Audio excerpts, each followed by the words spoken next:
Good afternoon mga kababayan, nandito po tayo ngayon sa Kalayaan Road, dito po sa Kawit, Cavite. So ito po yung sitwasyon ngayon, no, mga kababayan, at makikita nyo na talagang yung mga sasakyan ay pinipilit talaga nilang makatawid kahit na baha na sa parting ito. Pati yung mga bata ay tuwang-tuwa na mag-swimming, no, sa area na ito.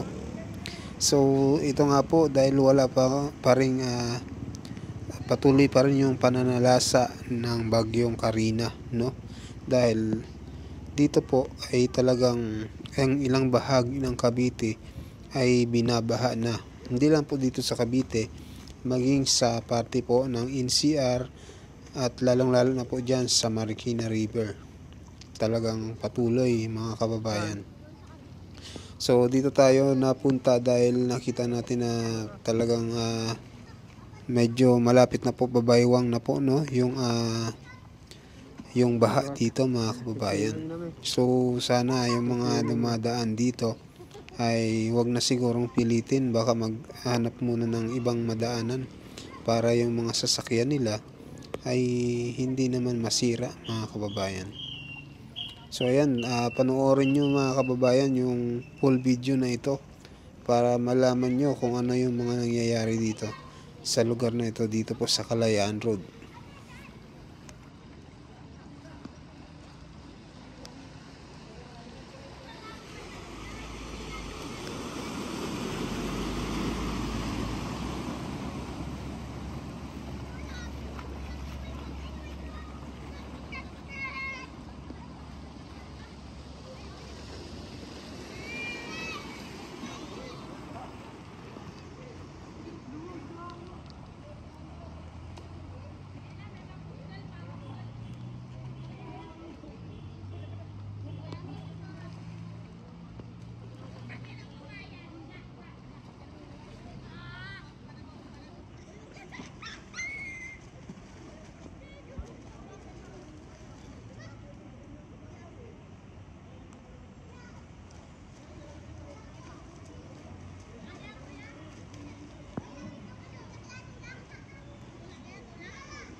Nagsibalikan na yung iba guys, nakatakot kasi taas talaga ng ano.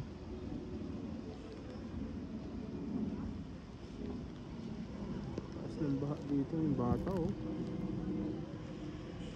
Takbo!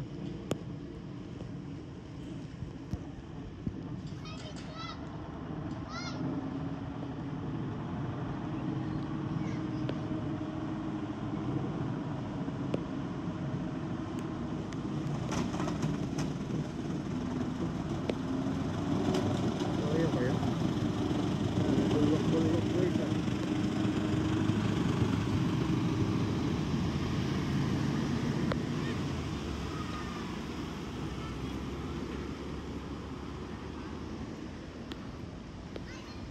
Mga truck medyo kaya pa guys eh, pero pag sedan delikado idaan dito. Dapat hanap ka na ng alternate road, no?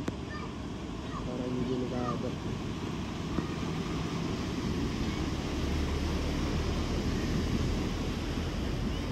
Ayan na naman ang ulan na walang tigil po mga kababayan. Parang nung nakaraan na lang din na walang tigil yung init no ng panahon. Ngayon naman walang tigil ang ulan.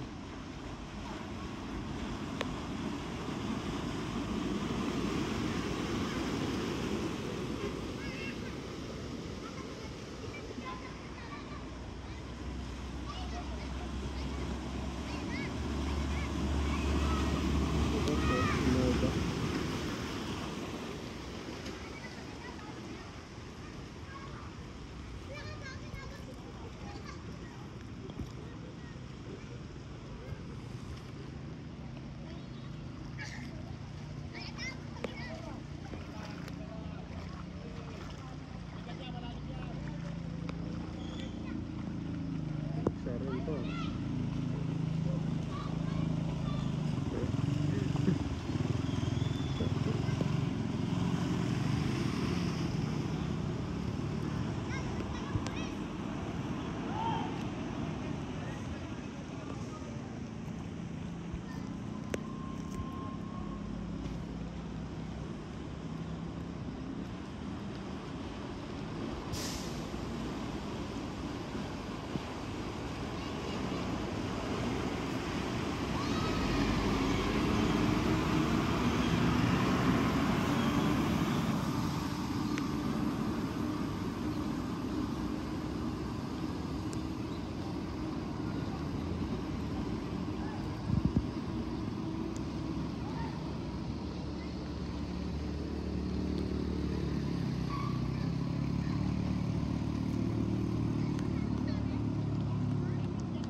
So ayan guys, lipat tayo ng location, punta tayo ng Bacoor. Ayan, maraming salamat po sa mga nanood.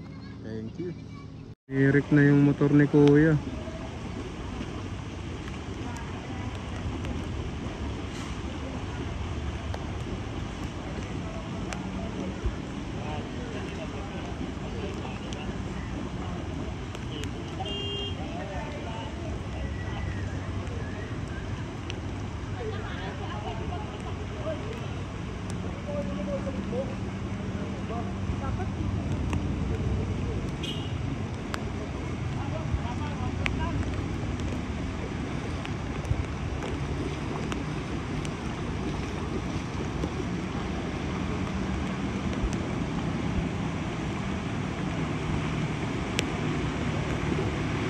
Huh?